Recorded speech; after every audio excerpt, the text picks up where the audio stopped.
Good afternoon, and thank you for joining us for GoDaddy's first quarter 2021 earnings call. I'm Mark Grant, Vice President of Investor Relations. With me today are Aman Bhutani, Chief Executive Officer, and Ray Winborne, Chief Financial Officer, as well as Mark McCaffrey, who, as we announced today, will be joining as our new Chief Financial Officer in June. All participants are currently in listen-only mode. Following prepared remarks, we will open up the call for your questions.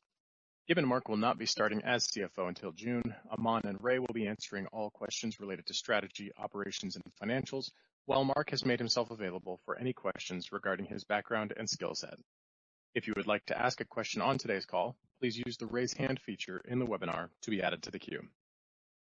On today's call, we'll be referencing both GAAP and non-GAAP financial results and operating metrics, such as total bookings, unlevered free cash flow, normalized EBITDA, net debt, and gross merchandise volume. A discussion of why we use non-GAAP financial measures and reconciliations of our non-GAAP financial measures to their GAAP equivalents may be found in the presentation posted to our investor relations website at investors.godaddy.net or on our Form 8-K filed with the SEC with today's earnings release. A copy of today's prepared remarks can also be found now at our investor relations website. The matters we'll be discussing today include forward-looking statements, which include those related to our future financial results, new product introductions and innovations, partner integrations, and our ability to integrate acquisitions and achieve desired synergies. These forward-looking statements are subject to risks and uncertainties that are discussed in detail in our documents filed with the SEC. Actual results may differ materially from those contained in the forward-looking statements. Any forward-looking statements that we make on this call are based on assumptions as of today, May 5th, 2021, and we undertake no obligation to update these statements as a result of new information or future events unless required by law. With that, here's Aman. Thank you, Mark, and thank you all for joining us today. GoDaddy exists to empower everyday entrepreneurs. We remain committed to a vision that can change the world and radically shift the global economy in favor of small businesses. The internet has emerged as the greatest technological equalizer, and every day more entrepreneurs are seizing that promised opportunity and making their own way. And we are thrilled to support them in their journey. Today, we are also pleased to announce that Michelle Lau and Mark McCaffrey will be joining GoDaddy as our new Chief Legal Officer and Chief Financial Officer, respectively. As we charge down the path of growth, Michelle and Mark bring scale and experience to our already strong leadership team. Michelle joins us from McKesson, where she advises its board and senior executives on strategic matters related to M&A, corporate strategy, executive compensation, corporate governance, the McKesson Foundation, and so much more. She co-chairs the National Asian Pacific Bar Association's in-house council mentoring program and serves on the board of directors of the Asian Pacific Fund.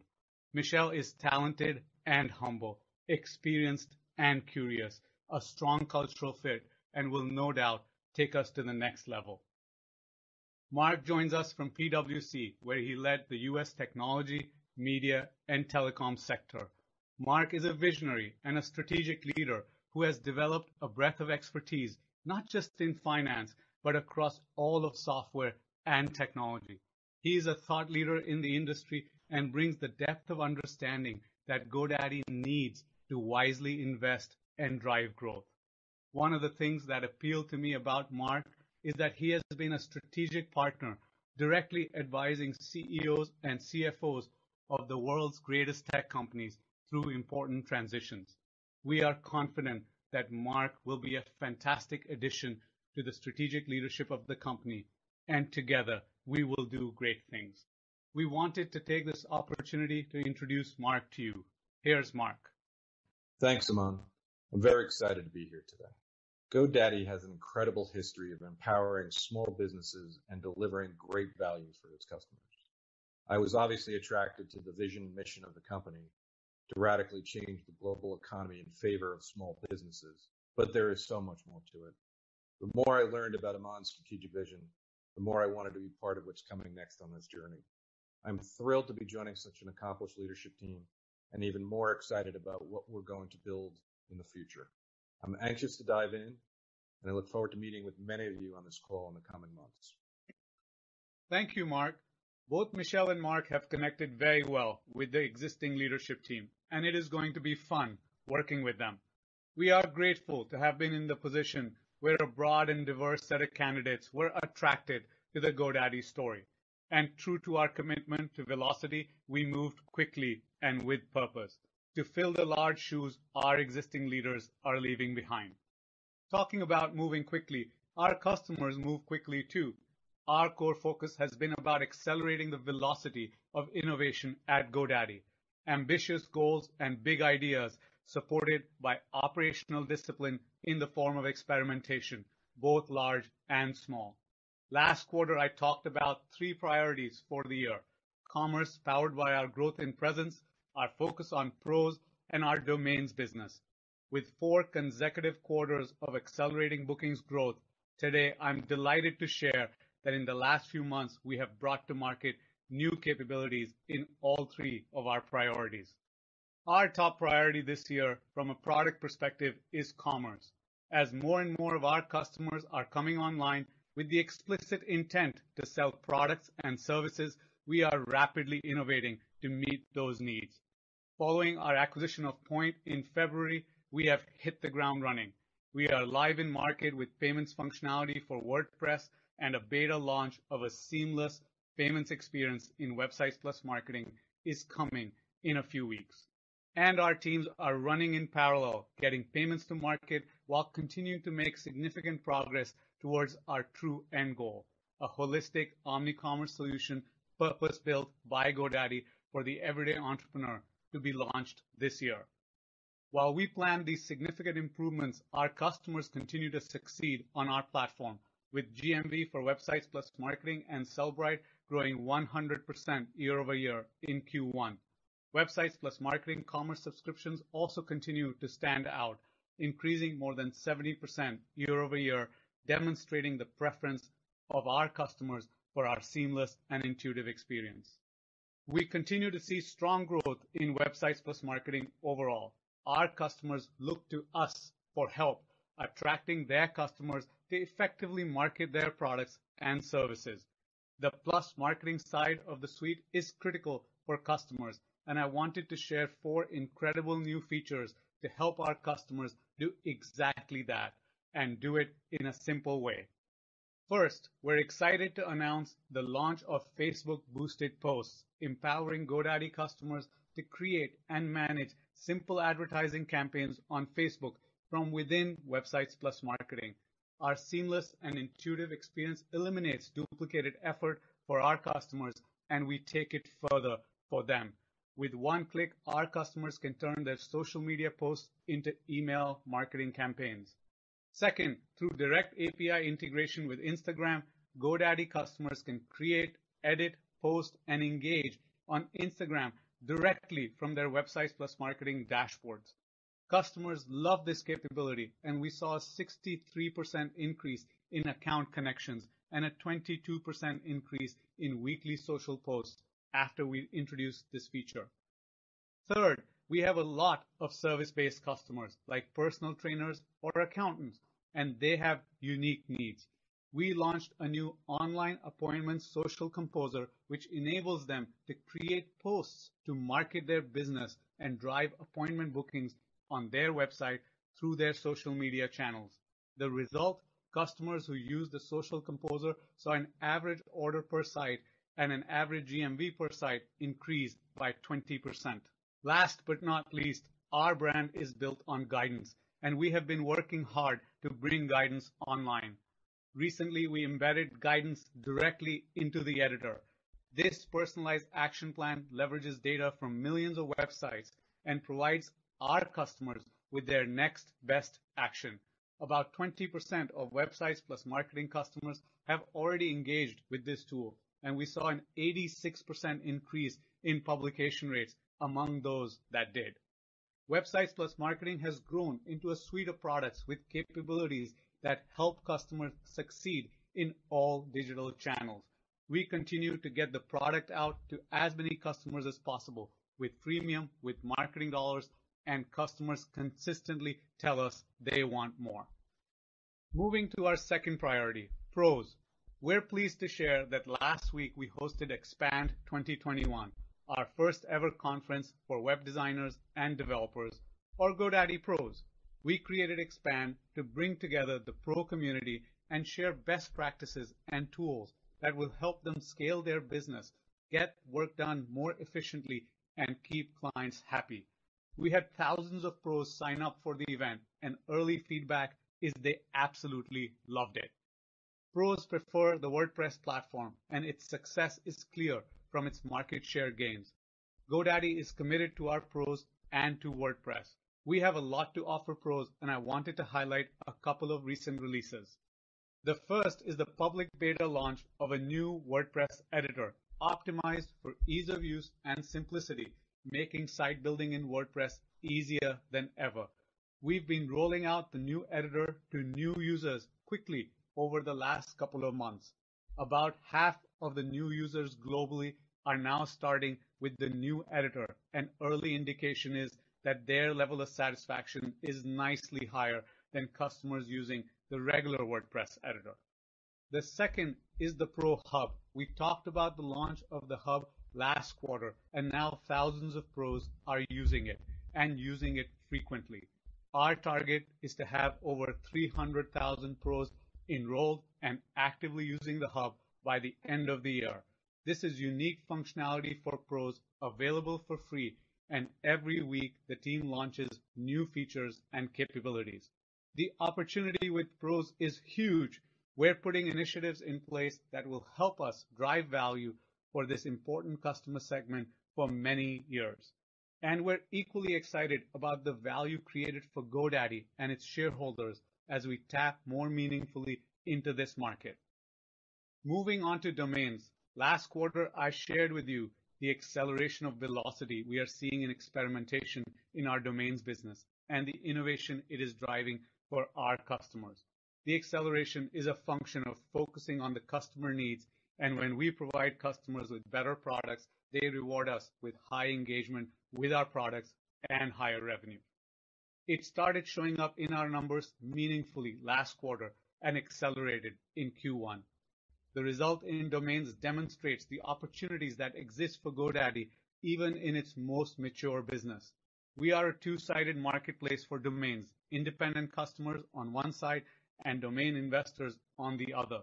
The high teens growth in domains is driven by innovation on connecting these customers, and we will continue to innovate to drive these high levels of growth. I wanted to share a couple of examples of this with you. We created new experiences for domain investors that allowed them to quickly do bulk searches and orders. That simplified the day-to-day experience for them. As domain investors engaged more, they added domains into the aftermarket, which we then pulled into new search experiences for independents, so they could have access to more inventory and find the right name for their venture.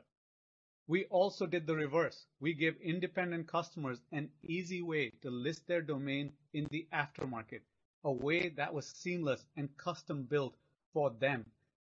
Independent customers added over 200,000 domain names that had otherwise been passive into the aftermarket, spurring activity for domain investors. Creating these types of loops can quickly accelerate, and our team is reviewing every experience from basic parking to deep learning models and testing improvements that add value to the customer and spur network effects. One such opportunity that we will bring to bear is with our GoDaddy registry business. A few weeks ago, we announced some small acquisitions with big aspirations. We're adding about 30 new TLDs to GoDaddy registry, including .club, .design, and the MMX portfolio. The efficiencies of scale make obvious sense, and the reason for us to scale GoDaddy registry is to be able to innovate for our customers. Following the acquisitions that we've announced, GoDaddy will be the third largest registry in the world, and our platform allows us to add TLDs at near zero incremental cost. The high margin business gives us investment dollars while keeping costs low. This is key to us creating new experiences for customers while giving them a choice of the best TLDs, both from our partners and from GoDaddy. In closing, as we have shared in the past, our formula for success first and foremost, is about creating value for our customers. Our operating velocity is about innovation driving a constant increase in customer value, allowing us to shift part of the value to shareholders. GoDaddy had a strong quarter, powered by good acceleration in bookings. And yes, our strong business model showed up. And yes, we flexed our organic and inorganic muscles for growth. And yes, we invested in products and marketing while delivering healthy unlevered free cash flow. But the key to long-term growth and value creation remains that we are a customer-led software company focused on innovation for our customers, and our customers continue to want to do more with us. With that, let's hear from Ray now in what will be his last quarterly call for GoDaddy. Thank you, Ray. Thanks, Aman. I'll touch on the financial results for what was a terrific quarter for GoDaddy, then provide our outlook for Q2 and the rest of the year. Q1 is another solid proof point validating the strategy we laid out last year at our Investor Day. We've now seen 4 consecutive quarters of accelerating bookings growth, and the teams are pushing harder every day to increase velocity and innovation, giving us confidence we're just beginning to tap the huge opportunity in front of us. For the quarter, total revenue came in at $901 million, growing 14% year over year, while currency impacts were negligible. Our international business grew 16% on a reported basis. That's the fastest growth in over 2 years as we see ever-increasing demand for digital presence in markets around the world. Business applications was our fastest growing product line, increasing 21% year over year, while continued strength in branded email and productivity solutions.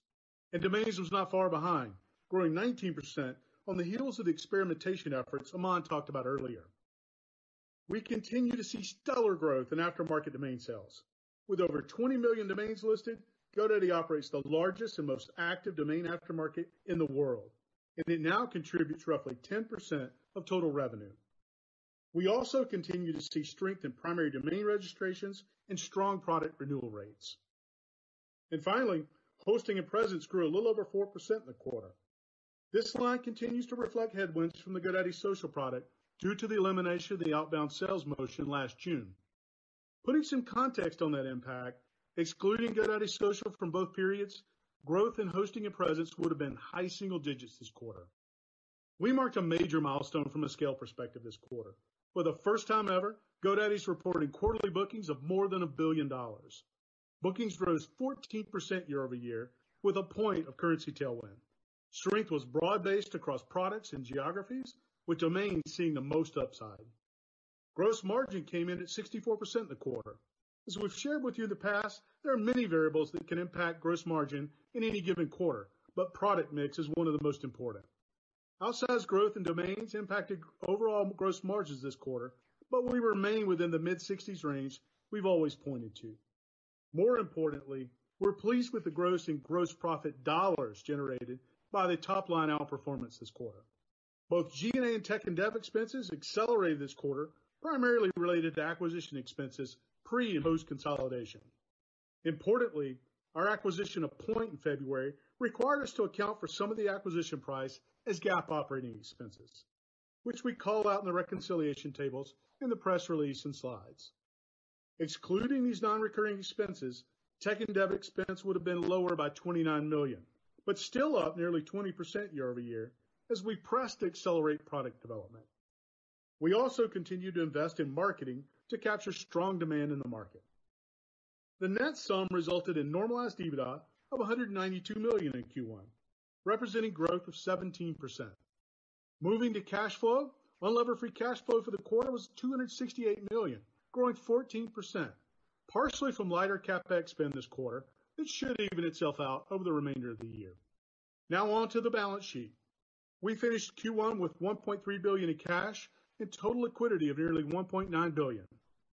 In February, we issued $800 million of 8-year senior unsecured notes with a fixed rate of 3.5% to fund acquisition activity. We also took advantage of favorable market conditions, repricing the 2027 term loan, lowering the rate by 50 basis points, and generating nearly $4 million in annual cash savings.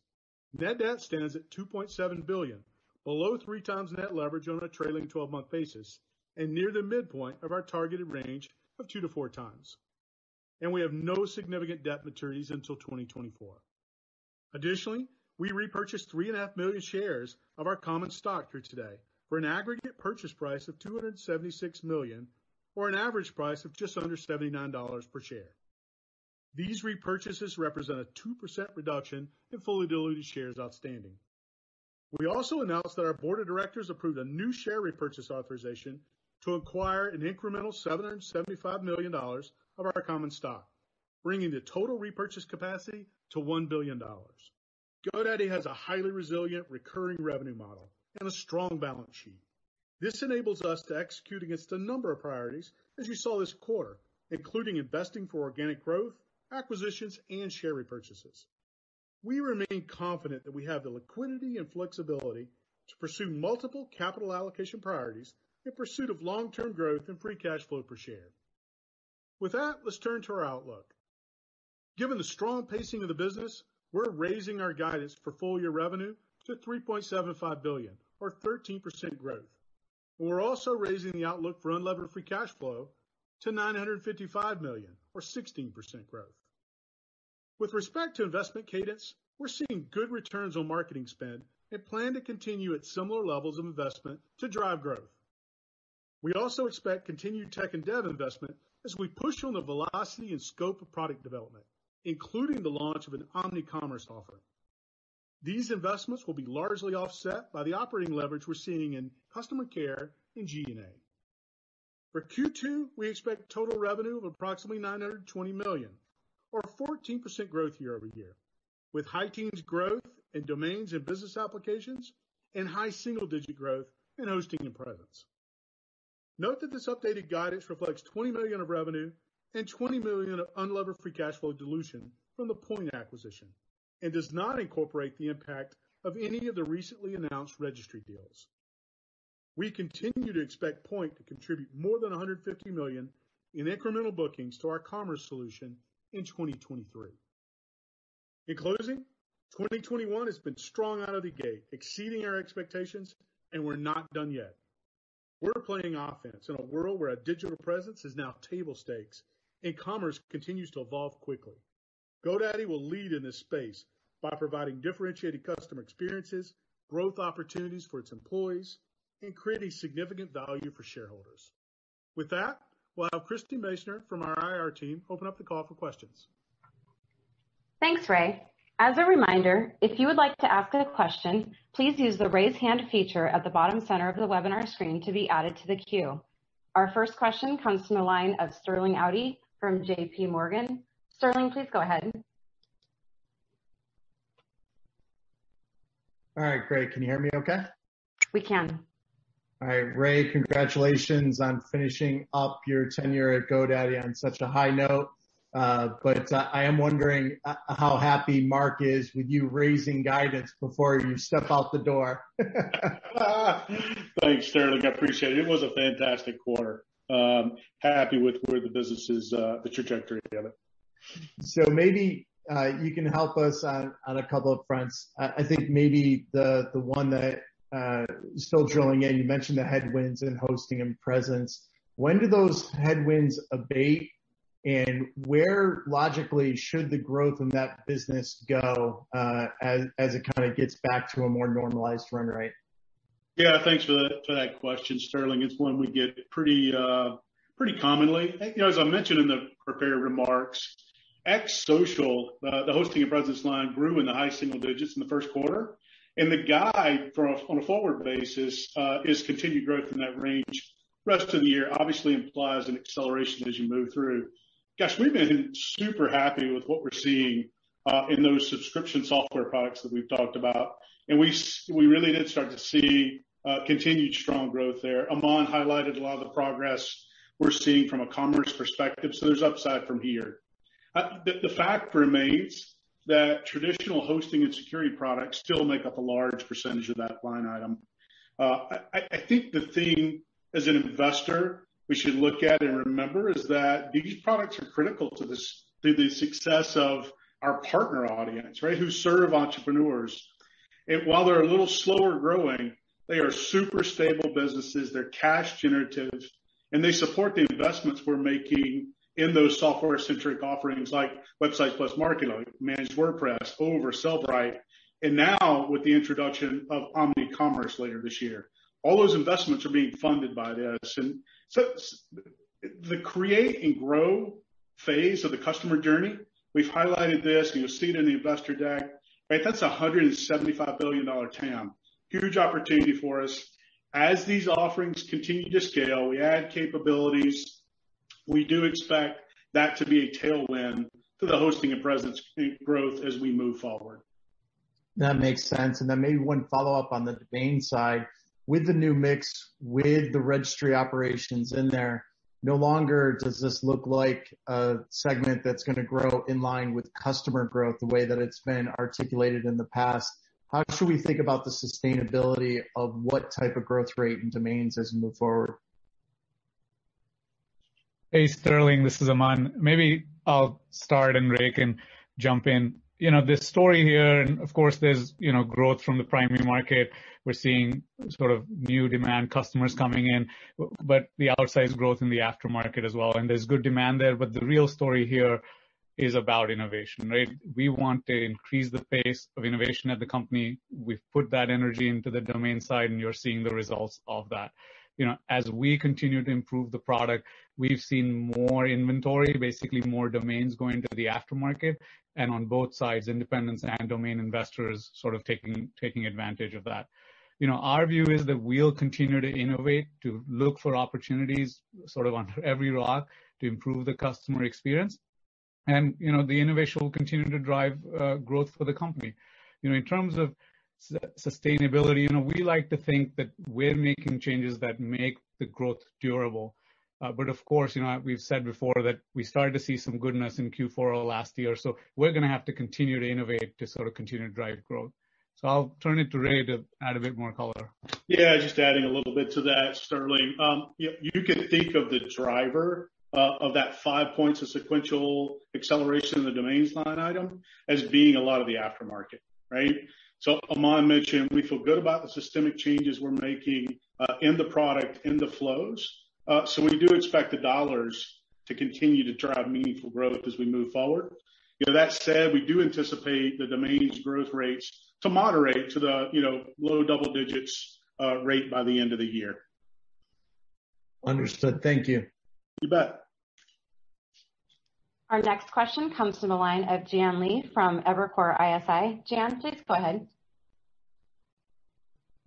Great. Thank you, guys, and congrats on the quarter. So this is Jan for Mark Mahaney. I guess maybe one more question on websites and marketing. If you could put some color around just the overall web and marketing growth compared to prior quarters as the revenue base for W+M continues to grow. And also, what's the cadence of the freemium rollout? Where are we in terms of the US rollout? And if you could put some color on the conversion. Yeah, let me take the last bit of that first. This is Aman, Jian. In terms of the freemium rollout, we continue to be super happy with the rollout. A majority of customers in the US are now seeing the freemium product. We are still gathering the last bits of data on it, but we're satisfied from a conversion standpoint that it is doing better than free trial, and it's going to be the way forward for us. Our path there, the next steps there will be about taking freemium into other English-speaking markets and then our other international markets. So that's sort of the roadmap for freemium moving forward. And in terms of the comparison year over years, I'll turn it to Ray. Yeah, Gian. The rates on those products, the growth rates are consistent with what we've been talking about in recent quarters. Continue to be really happy with both attach that we're seeing there as well as the SKUs that folks are choosing. Great. And if I may add one more question on just the point. Going out a couple of years, I know you talked about, $150 million by 2023. What kind of assumptions are you using in terms of just the GMV capture? How much of that GMV do you expect to be flowing through point at that time? That's it. Those are conservative, right? I don't want to get into the details yet because we're still a good ways out from actually launching that, iterating on the go-to-market, whether it's new versus existing. So there's going to be a lot of factors to consider as we roll that product out. But 150 is the minimum we're looking at. We think there's a lot more opportunity beyond that. Great. Thank you, guys. Our next question comes from the line of Nick Jones from Citi. Nick, please go ahead. Great. Thanks for taking the questions. I guess first, could you just maybe give an update on quarter-to-date trends as kind of COVID concerns and uncertainty persists? And then the second question is maybe bigger picture. As you roll out new features for social API integrations with Instagram, things like that, what is the level of kind of the current sub-base awareness of these rollouts that are, pretty frequent? And then, how does this come into play with winning new subs who are in market to choose a platform, and maybe in particular the e-commerce solutions at GoDaddy? Thanks. Hey, Nick, let me take the first one, then Aman can hit on the product. As far as trajectory, we continue to see really strong year-over-year growth in new customer cohorts.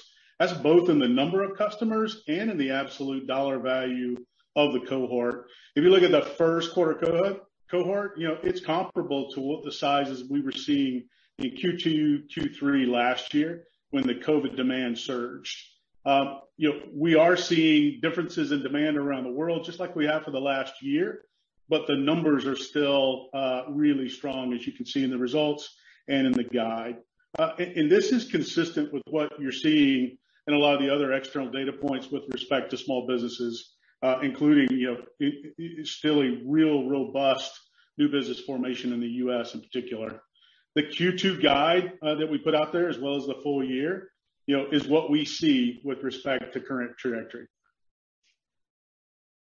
And then in terms of the feature set, Nick, it's all about very, very quickly bringing features to market that create value for customers, that increases their engagement, that increases their customer success, right? That drives awareness. That success for them drives sort of the awareness of the product, not just with them, but with other people, and the beautiful word of mouth that continues there. But internally, what it does is that customer success leads to us being able to build an ecosystem of upsell, be able to build an ecosystem where they're able to adopt new capability, and we're able to offer them more. And then we're able to bring that success to sort of earlier in the sales path, where we can use that messaging in terms of confidence to say, X% of customers are using this. You should try it too. You can get it with this starter package of Websites + Marketing.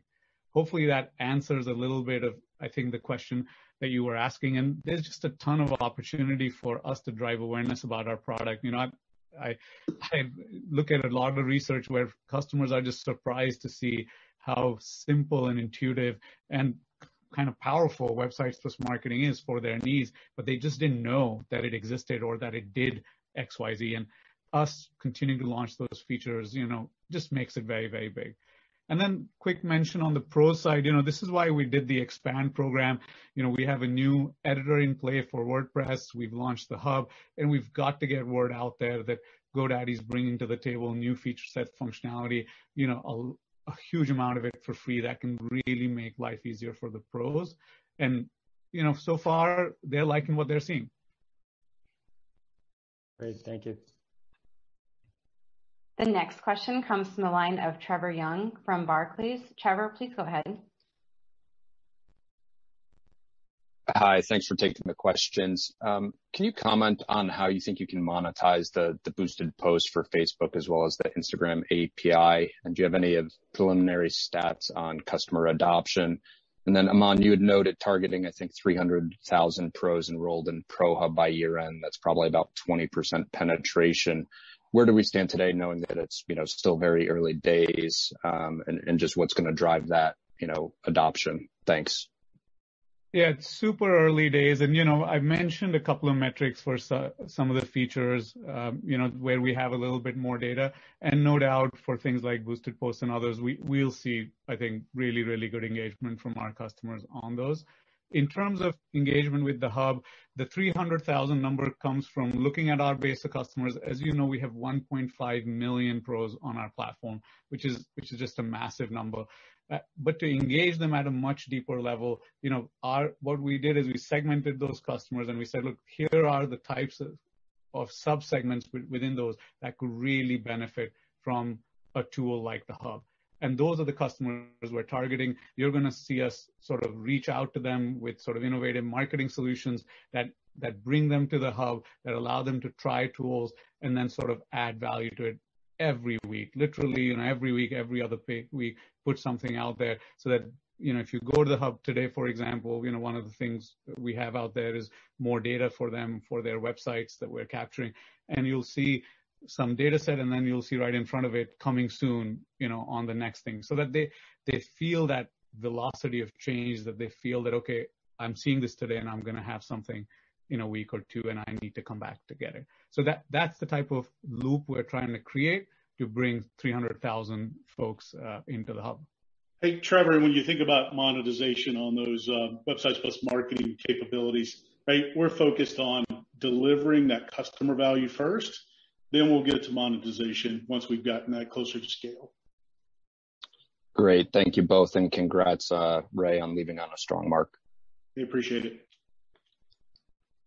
The next question comes from the line of Ron Josey at JMP Securities. Ron, please go ahead. Great. Thanks for taking the question. Always good to talk to you. So I wanted to ask maybe too on Aman, on payments and the commerce solution. You talked about getting both ready to market, I guess, payments ready to market, and the end goal of the omni-commerce solution launching here. Websites and marketing commerce, I think subscriptions or subs rose 70% year over year. And so can you talk to us maybe how GoDaddy looks once these solutions are fully launched, and really what we can expect around building awareness, given your commentary of new products and services are being launched, but awareness is still something that's being worked on. And then maybe another question more just on the organization. With things reopening now, are the guides back in the office? And just wondering how the organization, if folks are back in the office, how that's coming along from just an efficiency perspective. Thank you. Yeah, happy to take that. On the payments piece, we have a WordPress solution out there. That's a small start because we're trying to see, how things work and push through things through the pipe. But the big launch, as you said, is about Websites Plus marketing and having a completely seamless experience. The way I'd want you to visualize that is, a customer comes to us, they start with a website or a domain. Ultimately, they have an online store online. And as they're picking their payments provider, they have a clean default choice that says, start with GoDaddy Payments, and it just works seamlessly. Every interface they go into looks the same, feels the same, works the same way, is connected in the background. So they are not copy pasting anything. Everything related to their sort of selling capability, whether it's it's on their site or with partners like Amazon or Etsy or others, is handled seamlessly and just taken care of. And of course, the omni-commerce solution, which we're committed to launching this year, is about bringing the capability of in-store into that same ecosystem as well. Outside of that, we're also targeting Managed WordPress, which is our instance of WordPress, and a GoDaddy payment solution for Managed WordPress, which we will also be launching in a few weeks. As we put those pieces together, the point about awareness, of course, continues to become bigger and bigger. But once we have a full solution, we can actually go to market in a different way. We can actually go to market and talk to customers about having the full capability, about them being able to do it in the manner that they like to do it with GoDaddy, where the solutions are simple, the technology is intuitive, and the human guidance is always available to them. So that's what you should expect from us. In terms of reopening, we are still evaluating reopening. Like many other companies, we have done some surveys of the employee base. We have put in some dates where, we're going to ask folks to come in on a volunteer basis. And so far, there's not a lot of folks taking us up on that. I think folks continue to be concerned. I think folks in many places, and it depends on country, as you well know, obviously the situation in India, very, very difficult right now. But depending on country, there are some locations where people are slightly more open to it. But at this point, we think it's looking more like later in the summer that we'll have a set of folks back in the office. And maybe from a productivity perspective, we're now a year, call it 3 quarters in of the guides working from home, maybe improvements there. Thank you. Yeah, we're happy with the productivity. We've continued to add more sort of tech. We've continued to add more capability for the guides to work remotely because we realize that this is sort of a new normal for quite a bit. So far we're pretty happy with the productivity. We start to lap some of that, going into April and May here. So far we're pretty happy with it. Got it. Thank you. Thank you. The next question comes from Brent Bracelin from Piper Sandler & Co. Brent, please go ahead. Hi, this is Clark Jeffries on for Brent. First question, certainly top of mind is that 19% domains growth number, highest in 3 years with a high teens guide. And Ray, I appreciate the disclosure around percentage of the business from aftermarket. Could you maybe give us a sense of what percentage of the business aftermarket was a year ago or in the past, and maybe how much volumes versus ASPs are driving the benefit today? And I have one follow-up. Thanks. Yeah, Clark, we've been disclosing for a while that it was single digit, and now it's climbed up to double digit. We've been really happy with all the work that the teams have been putting in place, and Aman articulated a lot of the things we're doing. And it's not just one thing. It's different purchase paths, it's different UX on it, and it's more inventory in the pipe. So the lift there has been really strong, and you saw that 5-point difference on the sequential that you just talked about. From a unit versus ASP perspective, this is primarily unit, right? These are more inventory going through the pipe versus higher ASPs. Now we do see our share of strong ASPs, 6-digit plus numbers, but that's not what's driving the revenue growth. All right, perfect. And then second question, obviously strong global demand seen with 16% growth in international. But I was wondering if we could get a little bit more detail about where you're seeing strength in the different regions, any pockets of particular strength to call out. And then is there any, takeaway for investors with this being a third of the business and now growing faster than overall revenue? Yeah, fantastic results out of the international team. They've really stepped up during the COVID demand surge, particularly on the marketing side. If you look at some of the campaigns that we put out there in different markets, it's really driving a lot of signups. As far as any areas of strength, our developed markets are growing incredibly strong. So Canada, Australia, UK, India, those all sequentially stepped up, and we've been really happy with the results we're seeing there. Perfect. Thank you very much. You bet. Our next question comes from Ygal Arounian from Wedbush. Ygal, please go ahead. Hey, guys, thanks for taking the questions. So I actually thought that one of the most important things you said on the call so far today is just that the cohorts, the 1Q cohort is comparable to 2Q and 3Q last year, and I think that's an incredibly positive sign. So I want to dig into that a little bit. Maybe you could, if there's anything around cohort behavior, where they're coming into the funnel. Is it around domains? Is it more on the websites plus marketing side? Is it managed WordPress? Is the pro push helping push that and some of those behaviors? So just some color around that. And then on the hosting side, I know it's the slower growing piece and not the fanciest part of the business, but it remains important.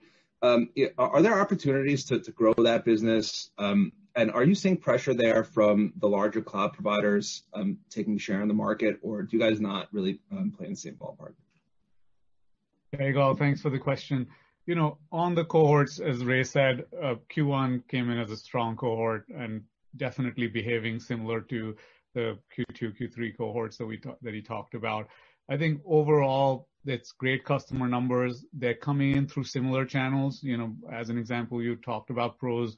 That the stuff we're talking about pros is still early. So what you can expect is the channels are pretty similar, and it's similar to what we saw through the pandemic last year. So there isn't a lot of sort of change in terms of the shape. It's just a nice increase, continued nice increase in customer numbers and just more going through the pipe. And then on the second piece, I'll let Ray take it. Yeah, Gal, as far as competition, right, there is some consolidation taking place in hosting, but we are very sharply priced on our offering, and the Pro Hub is another way we're enhancing the benefit for those folks that are coming in and using that product. Great. Thanks for taking the questions. Our next question comes from the line of Deepak Mathivanan from Wolfe. Deepak, please go ahead.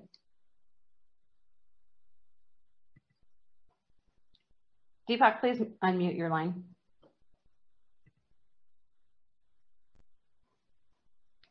We will move on to the next question coming from the line of Brent Thill from Jefferies. Brent, please go ahead. Hey, Ray, congrats on a great run. Thanks, Brent. When you think about the cash flow, it was about 11% ahead of the street. And I'm just curious, nice to see the commitment to the buyback, but also questions around, you've done some great tuck-ins with Point and others, your commitment on that side too, and how you're going to balance the buyback versus overall tuck-ins to solidify the tech platform. You got a question there, Brent, or are you making a comment? No, I'm just curious, when you think about the mix and how you're incorporating that, it was nice to see the commitment to the buyback, but I was just curious if you can comment as it relates to M&A and part of the strategy going forward. You've done some nice tuck-ins like Point, should we continue to expect that going forward? In addition to the buyback, or how do you think about capital allocation? Gosh, it's the beauty of this business model, right? Significant, predictable cash flow generation.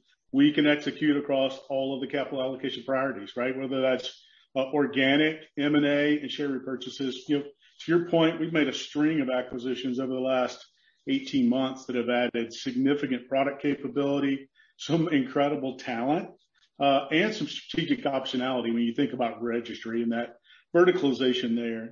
Since the last earnings call, 2% of our outstanding equity at really attractive prices because we were able to take advantage of the market volatility. And honestly, when you look at capital allocation for us, it's pretty easy. We're net leverage is near the midpoint, leaves us a whole turn of EBITDA and capacity there. But those priorities in the order don't change, right? We're going to invest prudently, but at an accelerated rate in the organic business. M&A, we've got a strong pipeline, and then we'll continue to be opportunistic with that $1 billion of capacity we've got on repurchases. Okay, excellent. Thank you. Our next question comes from the line of Matt Pfau from William Blair. Matt, please go ahead. Hey, thanks, guys. Just wanted to ask another question on the Pro Hub product. Maybe my understanding is incorrect, but I think that it's free for professionals to sign up for the product and that you can actually use it to manage WordPress websites that aren't created on GoDaddy. So maybe just sort of be helpful if you could dig into the monetization model and strategy with the Pro Hub. Yes, for sure, Matt. So the approach here is very much aligned with our broader approach as a company. The idea is to build tools and capabilities that add value to the customer, drive engagement, drive value, right? Over time, take some of that value and shift it to shareholders, right? Absolutely, the Pro Hub is a fantastic tool. It not only helps pros come in and manage WordPress instances, both hosted at GoDaddy and outside, but it also gives them a place where they can do a bit of project management or manage their clients. And we're adding more and more capabilities to it. The idea is to create value for the pro. As an example, we already know that just the pros that are using it right now are saying that they can save about 3 hours per site, right, per month already with what we have today. So as we save those pros time, we expect to have a bigger part of their business with GoDaddy. And it forms a great starting point for us to be able to put in front of them, new capabilities, new products, because they have a high engagement product that they come to all the time, that it creates value for them and gives us the opportunity to now expose them to products that we monetize. Got it. And just one follow-up on that. Within your pro base, are you seeing similar uptake or interest in launching commerce sites that you're seeing in the Websites Plus Marketing business? I think we're very early in that space. We know that pros are super interested in commerce. We know that that WooCommerce supports a huge percentage of the online e-commerce sort of GMV today. So we know there's great demand there. We know there's a strong community behind it, but we're still pretty early in that process. As you'll remember, in Q4 last year, we did an acquisition called Skyverge. So we now have a team that is dedicated to WooCommerce. They're part of the overall commerce division, which, as you know, is led by Osama Bedier, who joined us from Point. So we're actually bringing all the different pieces together at the company and saying, here's the commerce division. They are going to deliver a platform that works across Websites + Marketing and Managed WordPress. Okay. Thanks, guys. Appreciate it. Thank you. Our next question comes from the line of Navin Khan from Truist. Navid, please go ahead.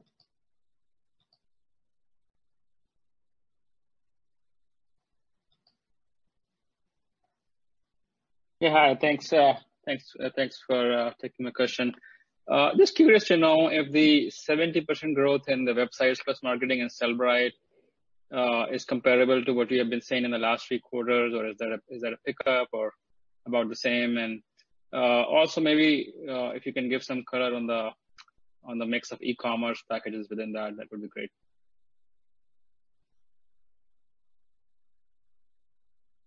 Yeah, sorry, I can take that. Now, with overall, the growth we talked about was all commerce across, Websites + Marketing Suite.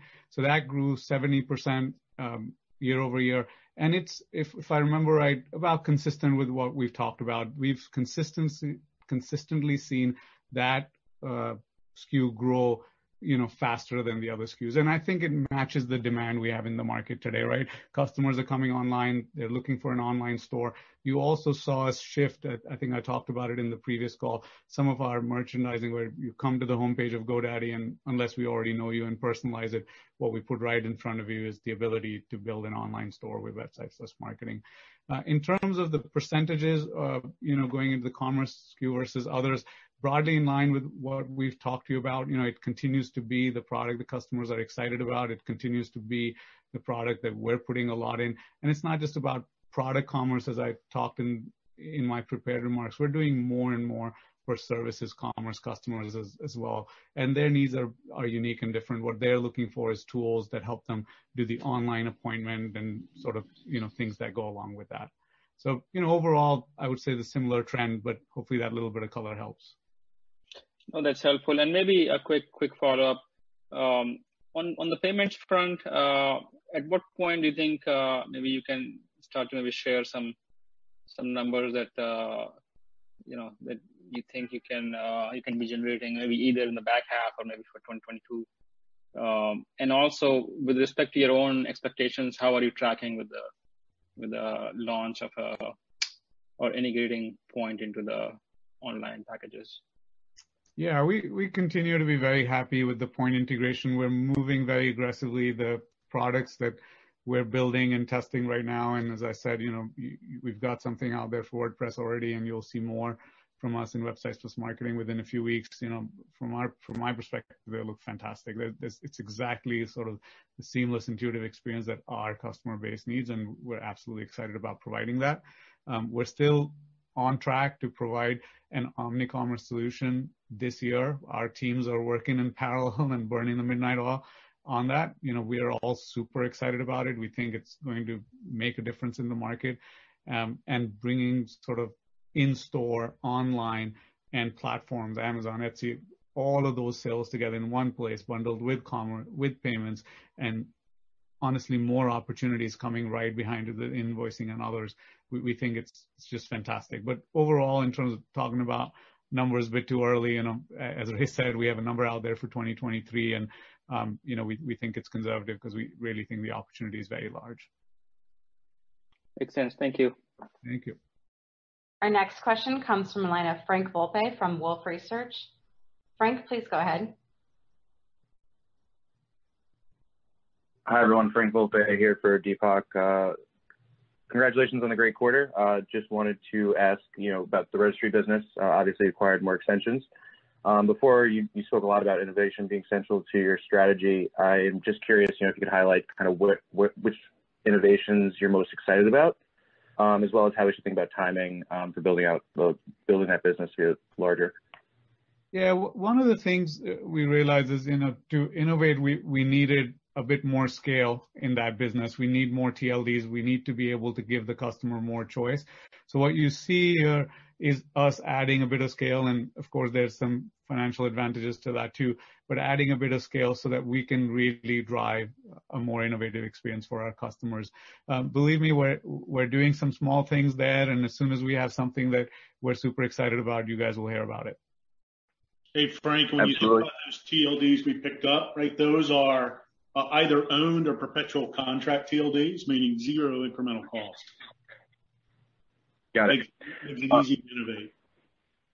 Got it. And then just as a follow-up, we also spoke a little bit about websites and marketing. As we, coming out of the pandemic and things are starting to reopen, have you guys seen any kind of impact on customer acquisition costs or anything notable we should be thinking about in terms of your marketing channels? Yeah, I think, as we talked about a little bit, the Q1 cohort was a strong cohort, and we will continue to spend in marketing until we see the returns. And as Ray guided, right now we intend to continue to spend in marketing as best as we can see today. We see good returns for that marketing spend, or at least well within our guidelines. So that's what we're expecting to do. Obviously, there's no crystal ball, and I can't talk about what's going to happen, but overall, we still feel pretty good about it. Great. So no impact yet is what I'm hearing. No. In fact, as I mentioned, that first quarter cohort looked a lot like the size of the Q2, Q3s last year. So. All right, perfect. Thanks everyone, and congratulations on the great quarter. Thank you. Thank you for joining us today. I'm going to turn the call over to Aman for some closing remarks. Thank you, Christy. I wanted to take just a moment to thank Naima Kelly and Ray Winborn. Naima has been the backbone of this company for almost 20 years, and her contribution is immeasurable. I know this group doesn't get to see her, but Naima is always in the background with us on these calls and always helping out, and has done so much for the company. And Ray, you guys get to see him all the time. Total joy to work with. Such a professional. And Ray, I'm really glad you get to go out on a beat and raise. And as Sterling joked, which Sterling, you gave me a big laugh, that this is a good point to hand off to Mark for sure. So thank you, Naima and Ray, and thank you all GoDaddy employees for a great quarter. And thanks you all for joining the call.